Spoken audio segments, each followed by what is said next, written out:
Would you recommend getting your helicopter license? Definitely, yes, if you can. Look, I didn't have any money when I started off, but I managed to make some money through the Dick Smith electronics business.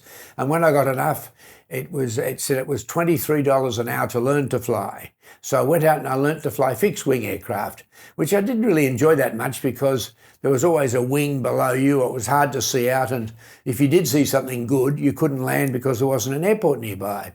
And then one day I saw a helicopter come in and land, and I walked over and spoke to the pilot, and I said, "How do you fly in bad weather?" And he said, in bad weather you fly under the cloud, and if ever it gets too bad, you land and you have a cup of tea with somebody.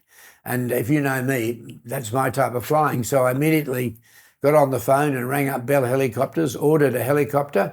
Then when it arrived in Australia, I had to learn to fly it. That took about 3 weeks.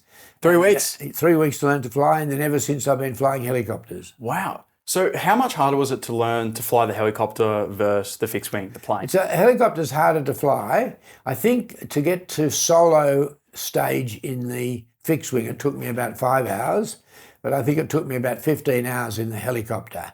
So 3 times as long. The hard thing is learning to hover. And it's like you see those people performing on a stage on a one-wheeled bike. They call them unicycles. Yep. And they're quite often on a unicycle and they're juggling. And it looks impossible. Well, a helicopter is just about as stable as a unicycle. It's quite unstable.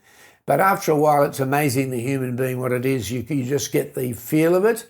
And I think it took me about 15 hours to solo. And then in 35 hours, I got my license, and I've been flying ever since. That's incredible. And you're still flying today? Yeah, still flying today. Yeah, lucky I'm in my 80th year and I've still got my medical license, so I can still fly.